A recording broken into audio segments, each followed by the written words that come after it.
The Global Community Conversation, a Various Fields series special, Various Dialogues.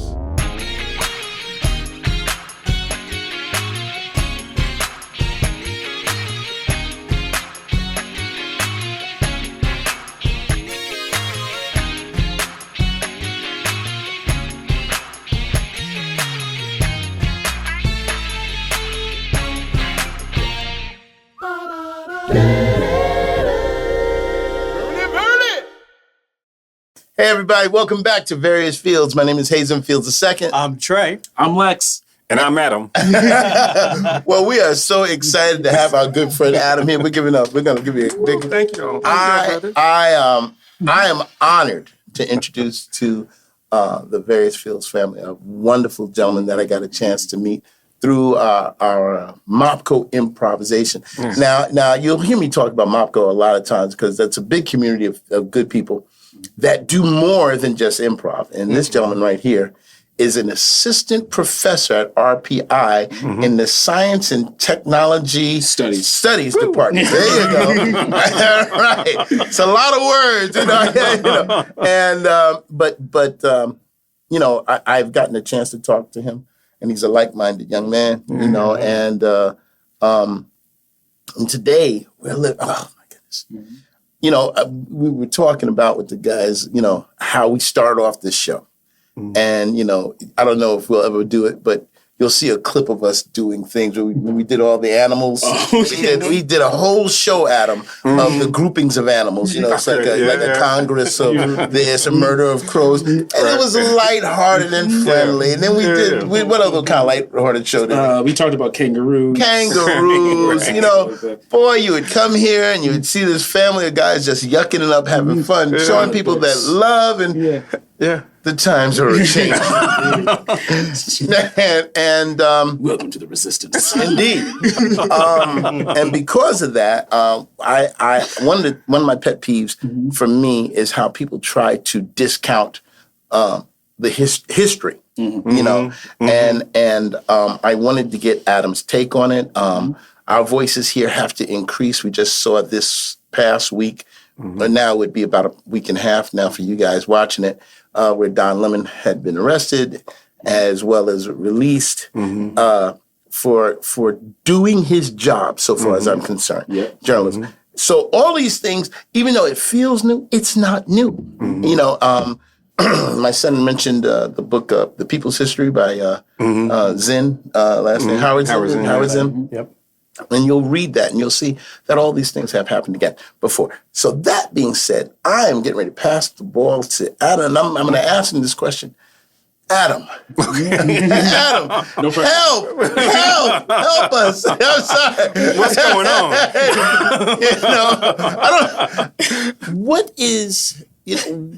Why is history? Or is history relevant today? Okay. Well, you just stop at why is history. Why is history? That's a good question. So let me just say, I really appreciate you all bringing me onto this show because I feel like, you said you're honored to have me here, but I'm honored that you all are bringing me into this very loving space that I think, really does. I think it's important for us to have these conversations outside of the formal spaces of academia, in the classroom, and that when we can bring sort of this conversation much more kind of communal, much more kind of lighthearted, kind of friendly sort of exchanges. I think it just the connection for the type of work that I'd like to do and the type of meaningful impact we can have. I think it just expands in really dramatic kinds of ways, right? So this is not supposed to be privileged sort of knowledge in that kind of yes. It doesn't really serve its purpose, a justice-centric purpose, when it's only sort of dealt out in privileged kind of spaces. But it's interesting though when you say like the role that kind of history plays sort of in this moment and the way we kind of see history really being not just tinkered with, but really these efforts by the Trump administration to close down industries or institutions like the National Endowment for the Humanities, right? Which is this, federally funded program that was really committed to putting together collections and documents and materials and narratives that were about promoting the history of the United States, right? And what we have seen just in the last year is that, I mean, virtually that entire department, that entire program, that entire endowment sort of wiped out and being replaced with what are pretty much like vanity projects right now. And so it really is, I mean, a really clear, I think, example of how history is always political. Right. We kind of have to remember this, right? That a lot of the stories that we are told have an intention and a purpose behind them. And this is one of the things that I do like talking about in class. Like there are things like history is always sort of about making decisions about which stories you tell and how you go about telling them. Right. Because we don't tell everything. Right. You don't tell every story about, so-and-so, got up in the morning and then, sort of looked around and then dozed back off, got back up. We don't tell every story. Right. We don't talk about every time somebody went to the bathroom or, changed their mind about what they were going to have for lunch or something like that. Yeah. We are selective. And when we are selective, that means we are being interested and we are being intentional and we are telling those stories for a certain type of purpose. And I think what we kind of see happening here is this very kind of clear effort to tell the story of American history in ways that are about reifying white supremacy, reifying sort of white nationalism, trying to really destroy these sort of institutions and programs that were directed toward diversity, equity, and inclusion, and I really like this very intentional effort to make, when we say make America great again, sort of to make white supremacy okay again, to say explicitly. And so I think a lot of what we kind of see happening here is really just that sort of that effort to kind of take the shame off of racism.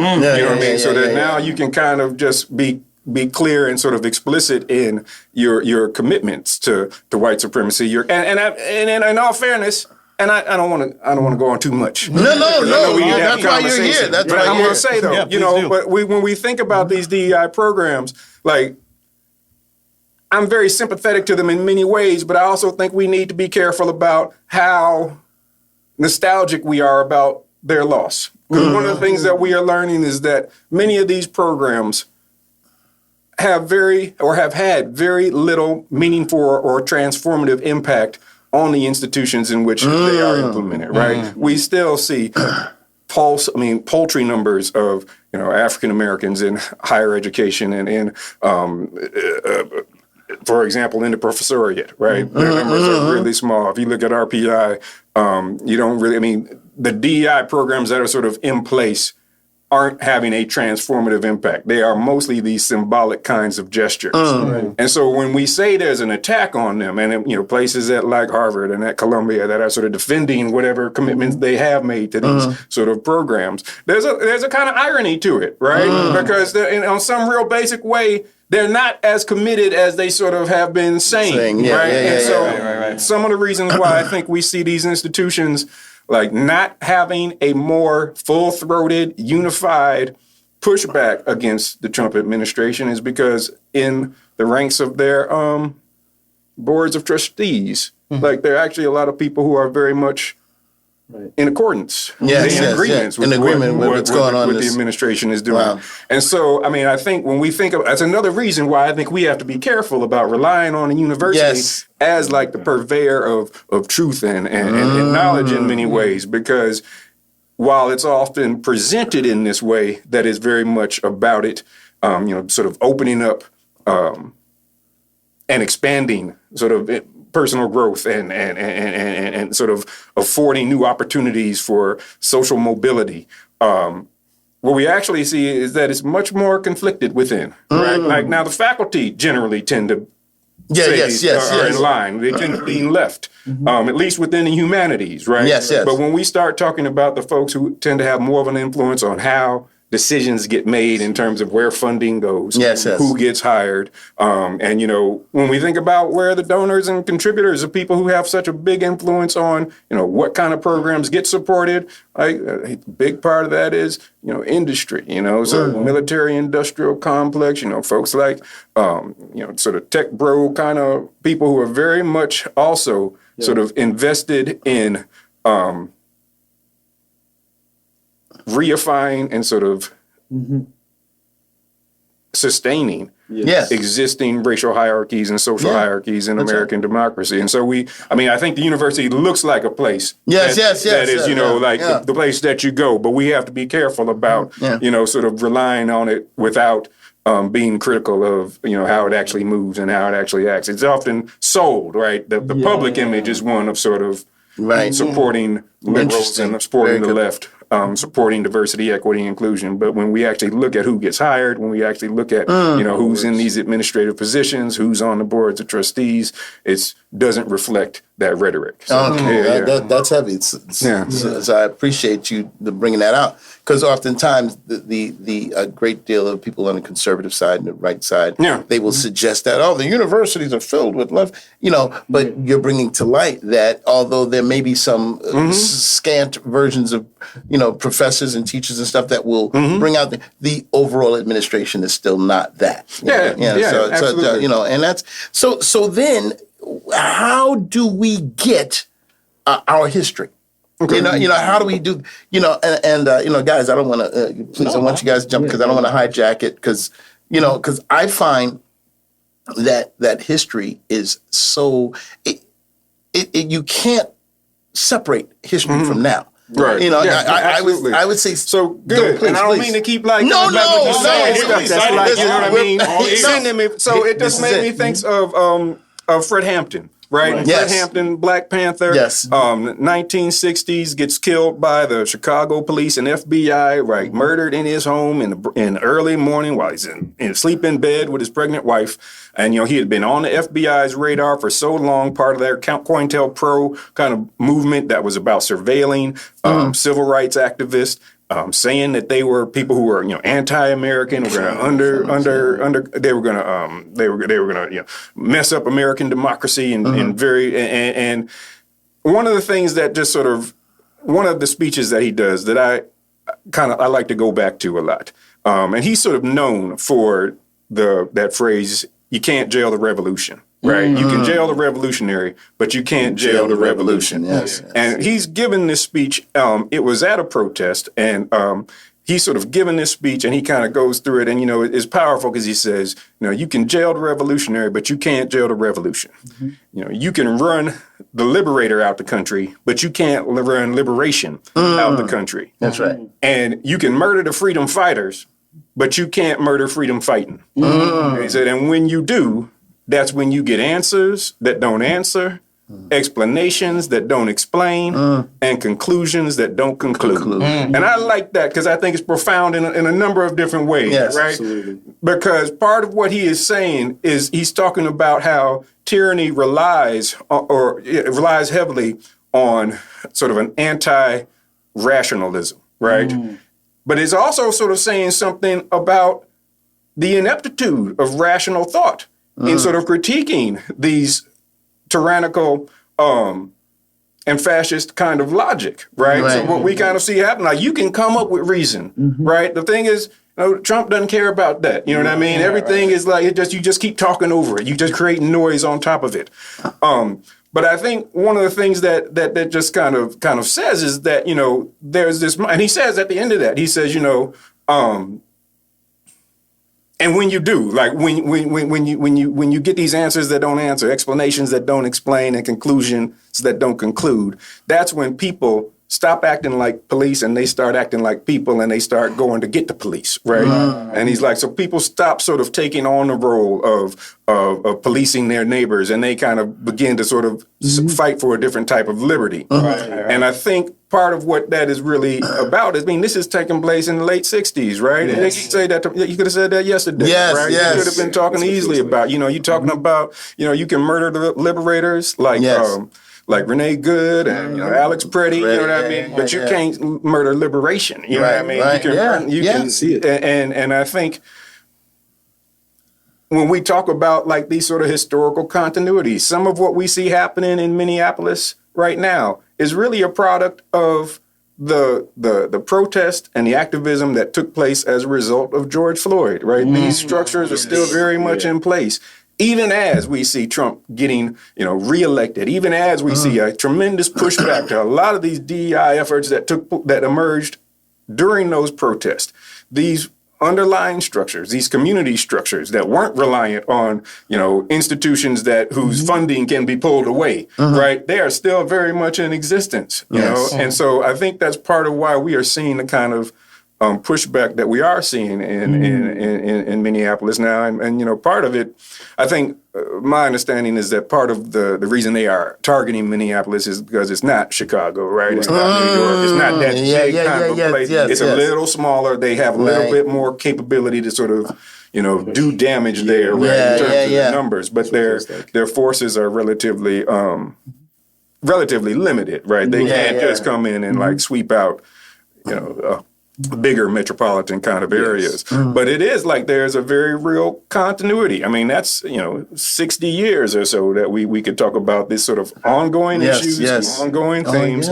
And so we really have to, I think, be real conscientious about these narratives of progress, like where we're getting, now we have, we had the civil rights movement, now we all, free. But somehow, we still dealing with the same stuff that we had to deal with, decades ago. So I think when we talk about when we talk about the role history plays, I like to think about history like being as a tool for critical self-reflection, right? And so there are a lot of moments that we can look at in history that kind of give us life lessons of a sort, right? And I think, as opposed to, and I think of it as a way of communing with the dead also, I think is what you can say. Wow. If it's less about sort of telling, a story of triumph, right? And victory. And it's more like you look at a particular moment and you can kind of relate in some meaningful way to that episode and those people, the historical actors that are in it. When you can kind of recognize their humanity and kind of see yours in it as well, then it becomes a space to kind of learn something from. So I think when I like to think about history, I like to think of it in much more kind of like dynamic kind of ways like that, I would say. I'm not interested in students memorizing the script. Right. And then doing rote regurgitation on this stuff. Right. You can say it. And it's not to say that those don't serve a meaningful purpose, but I think in terms of what we actually, the ways that history becomes useful outside the classroom, it has to have a lot more life to it, I think. And that's kind of how I like to think about it. And I kind of like the fact that you said it was like a narrative of progress. Yes. Right? Because we're all familiar with the axiom, history is written by the victors. Right. But now we're kind of seeing more and more. It's not so much, I believe history nowadays is now written more by the collective, right? But it's actually kind of propagated by those that believe that there is to be a winning side, So it's now that we're all seeing what happened in Minneapolis, and now it's not so much about because we all saw what happened, right? But it was all about controlling the narrative and getting in front of the story and having that be the first and foremost voice, right? That kind of echoes out through all this transgression, right? So I appreciate the fact that it's not just the history that we should be studying, but the continuation of where it goes from to the future. And I think though, but also where it's coming from. You said this idea of a collective history, a more democratic history, right? One that isn't sort of shaped by textbook publishers, right? One that isn't necessarily decided by university faculty, or by the media itself. Or by the media, absolutely. And certainly, or by the federal government or by the government, right? There's a process where if we want to democratize history in a meaningful kind of way, then what we'll see is people telling very different kind of stories, right?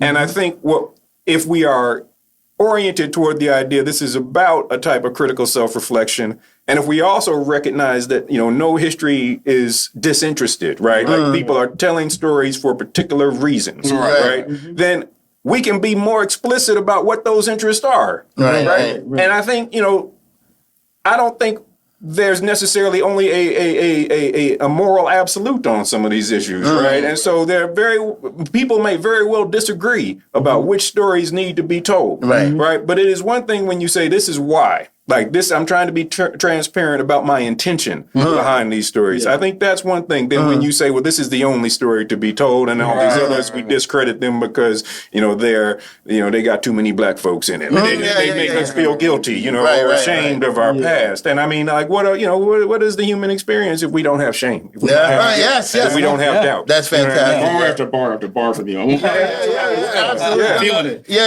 Good. I was going to say it's interesting, and this is I don't know if this is like optimism or ignorance from me, but one of the things that like I have like a small news background, and one of the things I think is interesting, like you said, we just saw the unfortunate arrest of Don Lemon, and also now the release of Don Lemon. Yeah. And I think like in terms of what I've seen of history, when that is what they try to do to scare people into some voices. No, but something that's different now is that we have YouTube, we have phones, we have this, and that's an independent voice. That a lot of people trust, but two, I think it's harder to scare people into dissent. Even if you do, it's like even not putting our own media out there, but like even us, we're a smaller podcast, right? But it's still there, it's still data, it's still Right. Someone finds a bigger podcast where I'm like, now there's so many different independent voices. I feel like it's harder to scare into dissent, or even if you are, to sell one narrative. And I think that's where you've seen from the administration where people are like, hey, this is coming from DHS, this is coming from the federal administration, this is coming from wherever. And normally in written word in history, if I read it in the books, like, oh, this looks like it's happening, it's coming from these records. But now we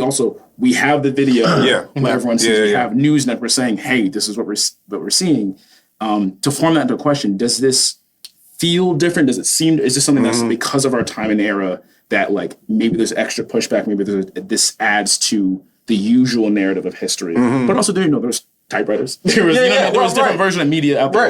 Does it feel different? I think, though. I think you're bringing up some really interesting points, which is to say that people have always like collected their own history outside what's in the textbook, right? Like families keep their own histories, like communities keep their own histories about and some of that is word of mouth, it's through storytelling. Sometimes it's written down. Some of it's photo albums, things like that, right?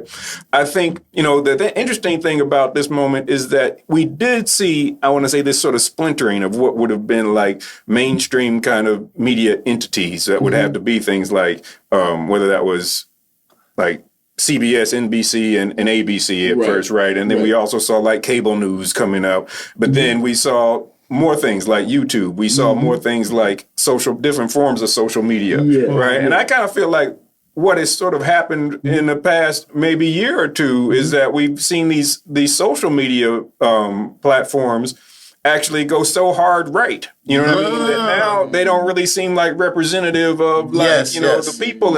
And I think what's interesting about that is that it also reveals that these platforms are interested, right? They're not like just neutral. They have politics behind them, and they don't always say what those politics are. That's right. But when you kind of unpack that, when you kind of come to some you see what gets promoted, right? Which algorithms get advanced.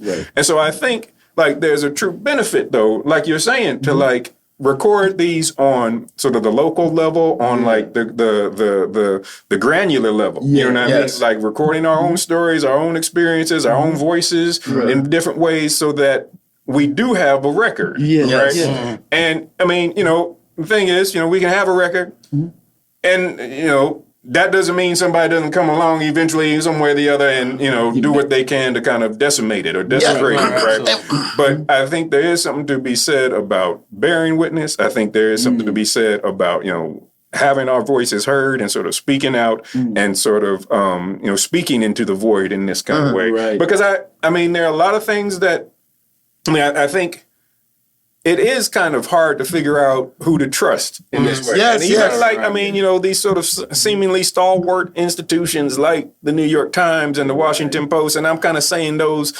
with a little bit of a cringe because I have issues with them both. You know what I mean? But there are also valid reasons why we should look to them as sort of purveyors of truth for us, right? And I think it's sort of what it does is I think it puts a higher demand on like us to have these conversations like within smaller kind of localities, like more like within families, right? Within friend groups, right? And debates that can seem fairly, esoteric, like, I mean, we may not study Plato as much as we could, right? In grade school, but I think philosophy has a lot of value, particularly in these particular moments. And the things that are talked about in those kind of texts can be talked about in much more sort of granular ways without having to kind of, we don't necessarily have to have, Plato's Republic to be able to talk about these aspects of governance, right? And we can have coherent kind of and honest conversations about what's going on. But I think, what we have to get away from as best we can, and I may not be doing a very good job of it right here. No, you did. But is that to say, like, there's a point to where, and I spend a lot of time, like, trying to talk with my students about this. There's often an urge for us to perform a degree of expertise, right? We want to look like we know, you know what I mean? Like we've studied, like we've read this stuff. And there's a perform expertise, but then there's also a much more meaningful type of intellectual engagement, That's right? right. That's about asking questions, right? That's not sort of fueled by our egos, but fueled by our commitments, right? Yes. Where it's like, look, I might be wrong. And it's okay. Like if we have if we have the stated purpose, right, and we kind of have a sense of what that is, then I'm not here trying to like gain status by spouting off some stuff that I read, you know what I mean, and make it sound cool, right? Like if we had a purpose in mind, then when we get to it, then it's like, and you say, that don't really sound right. And I might be like, now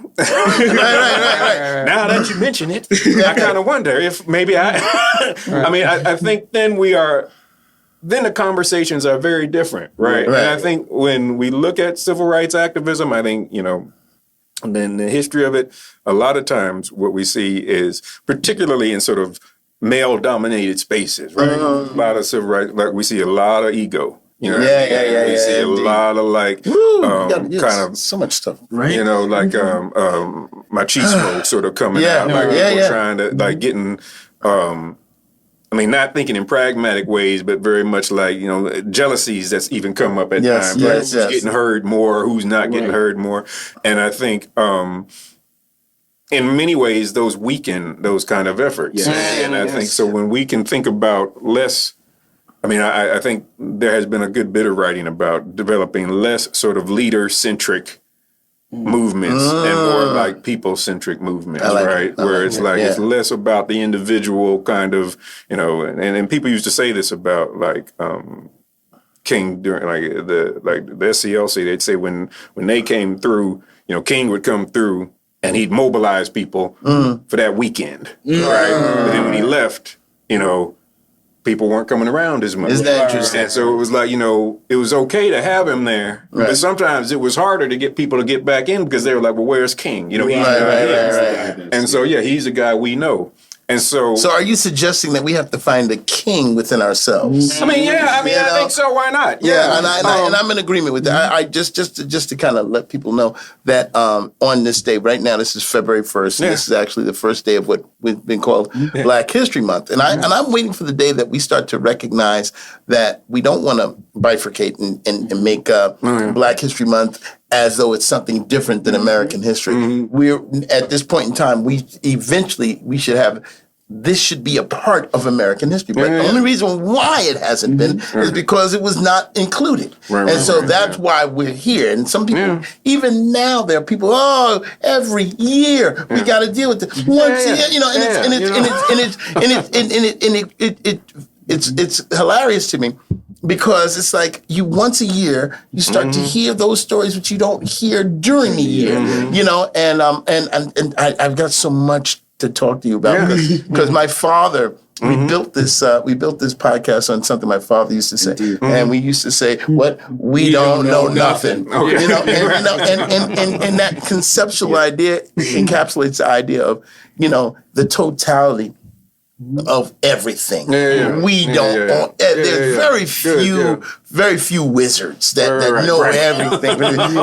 Most of us have a great deal of information in pieces and parts. But if we sit down at a table like we're doing now and try to dissect, try to figure out, and one of the things I find for me that's important, aside of history, I think there's a consistency with humanity. Like I really believe that, on a very remedial thing, if there's a bag of money laying in the ground, I'm going to be nice and say, I say 51% of people would take it home and not say anything. Right.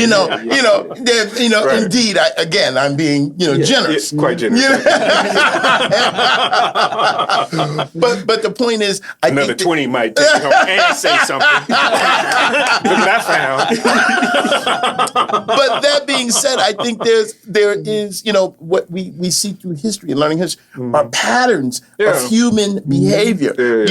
George Orwell. I've been very interested recently, and I've been going back. I read 1984 and read Animal Farm, and right now he predicted how predicted and kind of illustrated in Animal Farm how people at that time were trying to eliminate history. No, absolutely. And that's what's happening now. I just heard recently that Harriet Tubman, the Freedom Trail has been taken down. And it's like there are people that Donald Trump is actively trying to, eliminate. Yeah. So, but this, I think it's really sort of important because one, nothing new. You know what I'm saying? This has been talked about, written about. We've seen this happen before. And this is kind of like how fascist, governments try to, that's how they operate, right?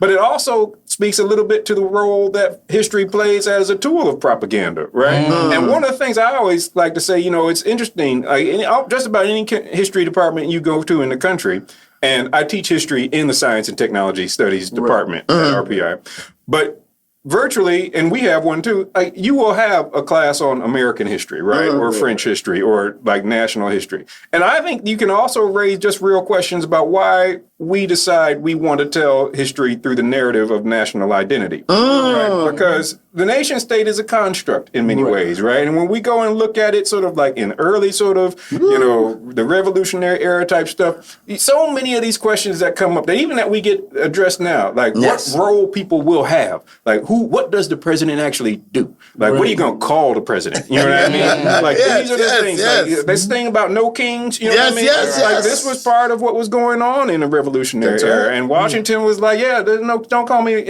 your highness. I'm not your highness. I'm not your majesty. They say, you call me Mr. President. You know what I mean? That's what it kind of came to. But it wasn't like there was some board who sat down and it kind of like just happens, right? But, which is to say, so when we say we're going to talk about U.S. history, or we're going to talk about, British history or French history, a lot of times what we are actually trying to do is presume the immutability of the nation state as a construct. Right. So we say it's American history, and we talk about, and you all may have be familiar with the 1619 Project when it came. Yes. And there was a lot of controversy that comes up. What happens if we start talking about, American history starting in 1619? When we see some of these first slave ships coming in. That's right. Well, people didn't have, if you talk about it in 1620, you know what I'm saying? With the Pilgrims, somebody said that's a problem. Or 1607, you know what I mean? We're in Virginia, Jamestown, you're starting with different purpose and orientation on it, right? But people don't like you talking about slavery, And they sometimes people say, you could talk about it at. Some people say, well, maybe you should talk about it at 1492, right. Columbus, and that was also like a construction, right? That's right. Like that's something that was developed in the late 19th century to try to find a way to integrate Italian Americans more into the national narrative. And so they said, here's, an example of one. And some folks say, you could start it at the Civil War, there's some logic to that as well. And some people say, maybe you started after the Civil Rights Movement, because there's sort of major changes taking place there as well. But the idea that somehow the only way we can sort of understand the nation or understand our history is through like this construct of the nation state is a very convenient way of moving a lot of people out of the story. Amplifying some narratives. We put a lot of privilege on narratives of our past, like political figures, wealthy, influential folks. We see a lot. You can find a lot of material on slaveholders, documents on slaveholders. You're not going to find it on enslaved indigenous folks. You're not going to find it on enslaved, black folks. It's much harder to come around that kind of materials. And then we kind of come up with these sort of ways of doing history that privilege these kind of archival documents that have been preserved, right? And so now we have, the records of influential, we have, letters they've been writing, we have contracts they've been signing, we have all these materials that they may have reserved and preserved from, their lives and businesses and endeavors. And we say, all right, and so the only time you see Black folks in there, right, is when they come up on the record of things being held on the plantation, right? John's, from like that. And so we spend a lot of time trying to read who these people are through these documents that aren't about amplifying their voices. That's right. And the same thing happens when we look at like prison records or records of incarceration, right? Or even like medical records. They become this way of sort of pigeonholing people into certain identities that deny a fundamental part of their humanity, right? And so when we talk about even the question of so much of the humanities, that's at the root of it. Like, what does it mean to be human? Like, even that is a political construct, right? But Black folks don't always get to be included in the community of who's considered human. So, like, a lot of this, I think, that when we are talking about, like, how we preserve the past, I think, or how we sort of use history, I want to say, I think we need to think about it in ways that are decidedly more nimble than perhaps we tend to think of it, right? Like decidedly more versatile and decidedly less likely to be influenced when the administration changes and we get somebody in there who's antagonistic to us. Now, mind you, most of them are antagonistic to us anyway. Right. This one is just, unapologetically so. Yes. So I think, like, there's a lot to be said just of, like, there's a reason why people don't like history, because they're like, oh, why do I have to keep hearing about all these, old white guys who do stuff that I didn't have anything to do with, you know what I mean? And there are a lot more interesting kinds of history that aren't always about, like forms of social kind of propriety and respectability, right? You know what I mean? That people can connect with and see, like, in their lives when we sort of embrace the reality that, we aren't these heroic figures all the time. We're not always like the good guys. We have moral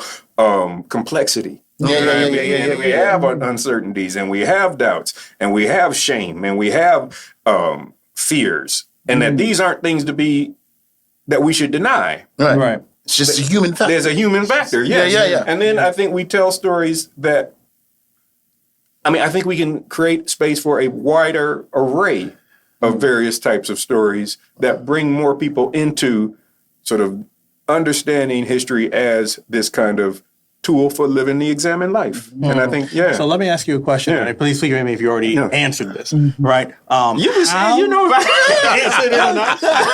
No, I understand, but like we've covered so much ground. I want to make sure that definitively, as a historian, how should history be recorded? How should history, I guess, be represented?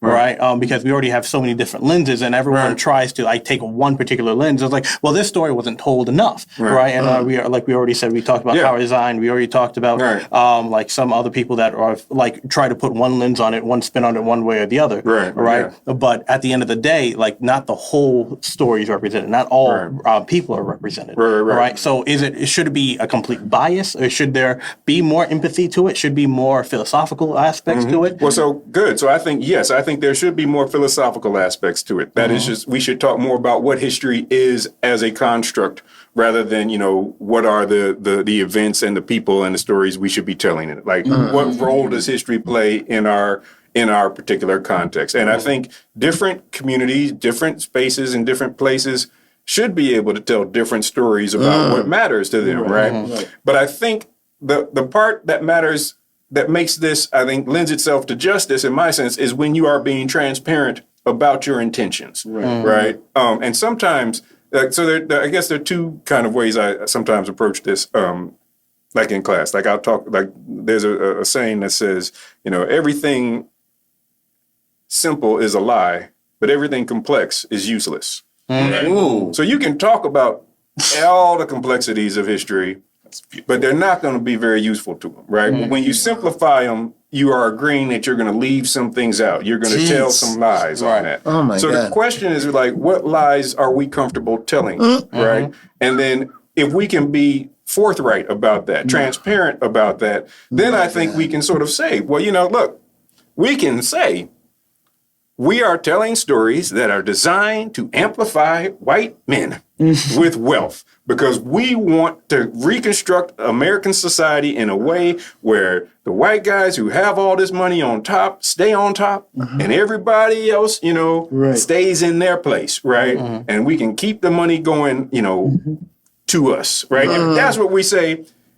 All right, you done said it. Right now we know it, but you're like, so, right, we know it. Good. All right, so now we know where you're coming from. That's right. And we'll look at what you're talking about, with the appropriate sort of, right. And from that lens, it makes sense. That's right. And so this is really good because what people have also said is that like the histories that we tell don't make sense to explain where we are today. Right. And that's like a really, I think, a powerful way to think about it as well. But when we can be sort of more like we have to make choices about which stories we're going to tell, right? Because you can't tell the story of everybody's individual life, you know what I mean? Yes. In all of its complexity and nuance every time to everybody, right? So you make choices about what we are going to put in and what we are going to take out of it.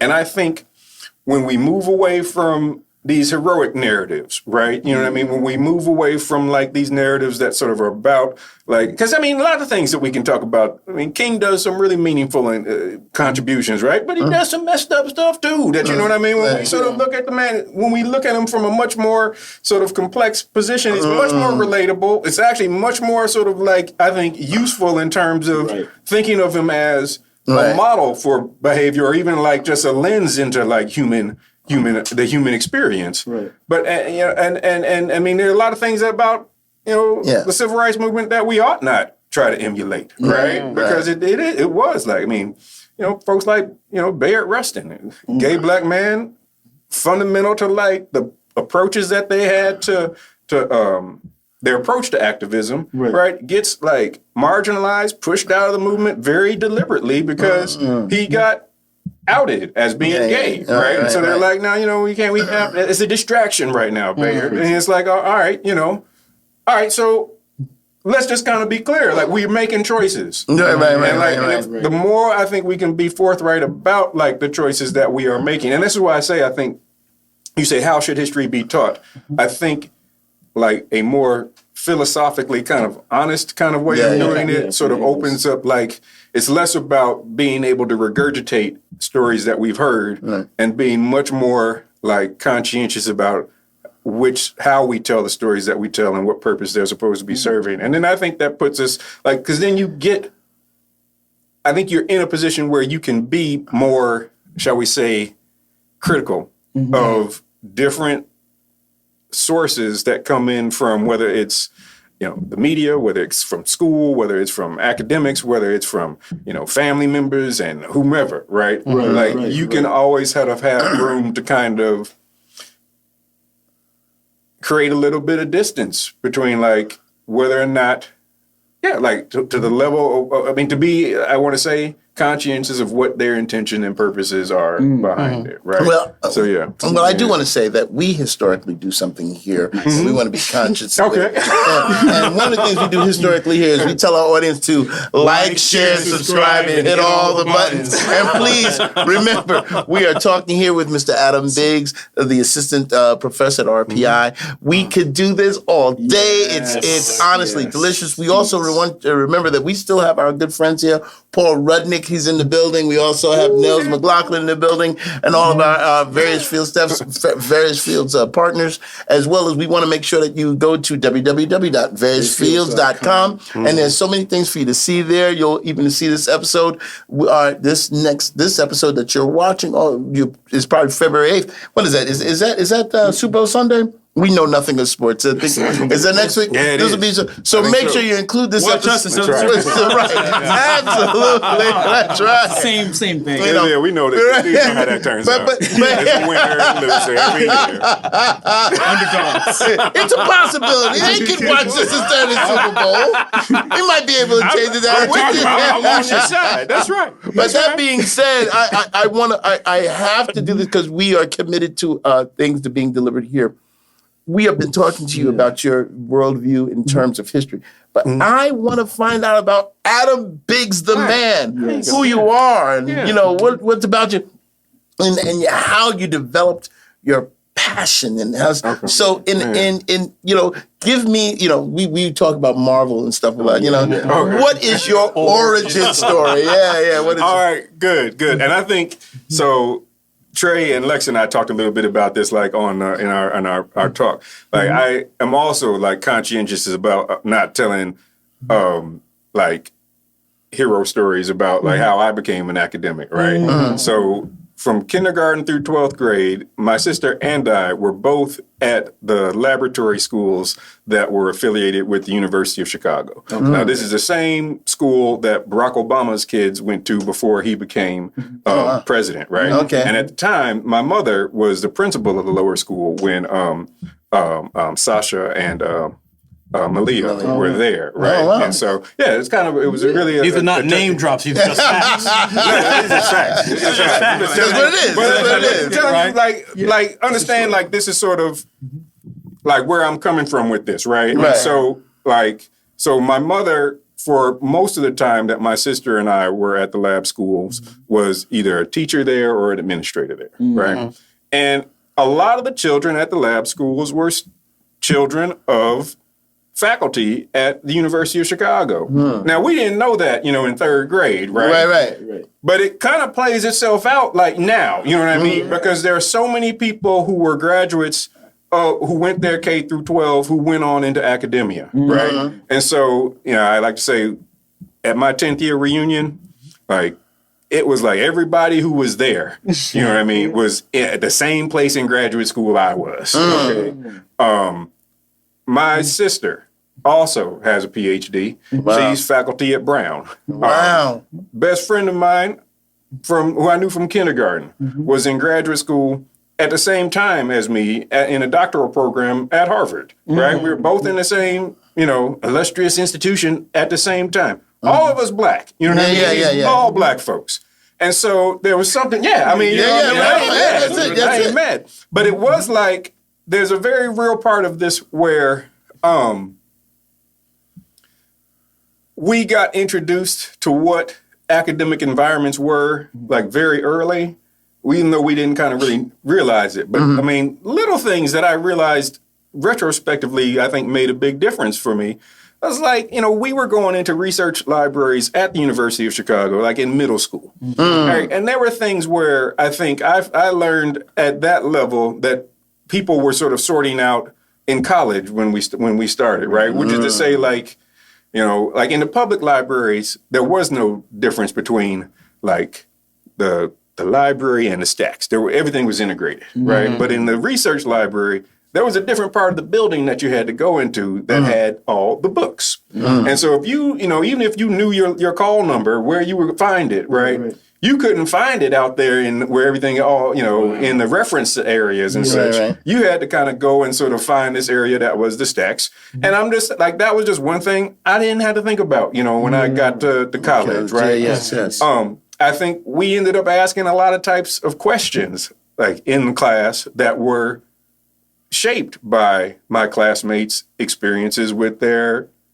parents being academics, right? A lot of our faculty had PhDs, like in their respective fields. That's fantastic. And so, so in terms of like, I think when I was in high school, I had a chance to, it was a Younger Scholars Award from the National Endowment for the Humanities, where I spent a summer doing research with June Patton, who had her history doctorate from the University of Chicago and was also a student of John Hope Franklin.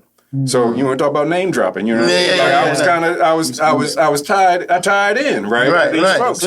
And so this, I think at some point, and some of it was kind of growing up like, I want to say on the south side of Chicago in the late 80s and early 90s, where it was like, there was hip hop was talking a lot about like being conscious and racially conscious. And there was sort of like, there were a lot of, street prophets who were kind of like That's people right. where like history was kind of like currency of a sort, you know what I mean? Yeah. And so I think that was part of what, I think also like studying Black history actually like gave me a way into school that I found much more compelling than I think what I was doing before, right? Which is to say, because these are very competitive places as well, where you have a lot of students who are very much like sort of about, like being good students, right? And go to, these elite places afterwards, right?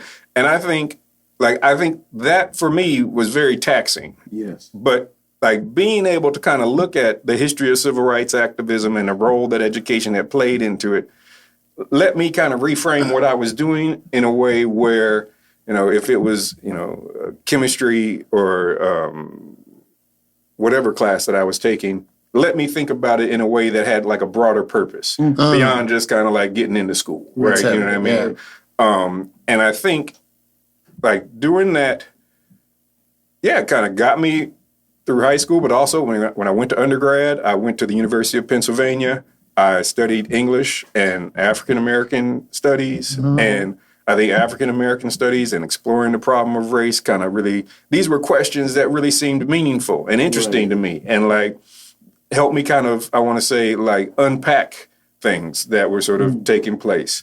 And then I actually didn't really become a historian until I got to grad school and had gotten fairly advanced in the grad program I was in. I was in an American Studies program at Harvard, and I was going to do something on Black culture, and looking at and the dissertation topic that had been my advisor at the time had sort of suggested for me was a literary biography of Walter White. And Walter White was a literary. Well, he was the executive secretary of the NAACP in the 1920s and 30s when they're starting their legal campaign against segregation in schools. But he was also a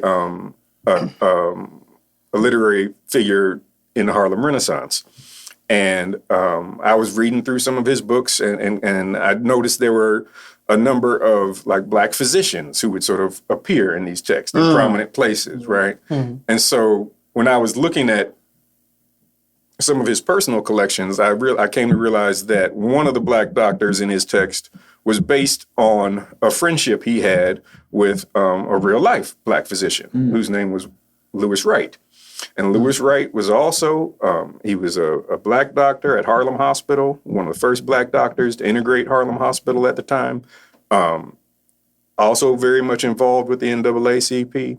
And when he also was a graduate from Harvard. And so he had a collection of papers that were there. So I went and looked at those, and I just came to realize that he was part of a larger community of Black physicians who were active in civil rights advocacy in the early 20th century that I had not heard of, right? And I felt like I was pretty well versed in the field, you know what I mean? At least as far as like, civil rights activists and such. And so when that came up, it really just opened up a whole nother set of like questions for me about, and it just seemed like it just was really compelling in a lot of ways. And I think, some of the questions, like it just took me into different directions. Like when we looked at the process of desegregation at Harlem Hospital, right? One of the first Black interns, Aubrey Menard, he wrote in his memoirs in like 1978, he wrote that when he looked back, and he had become an intern there in 1926, he said, when I look back with charity at that period,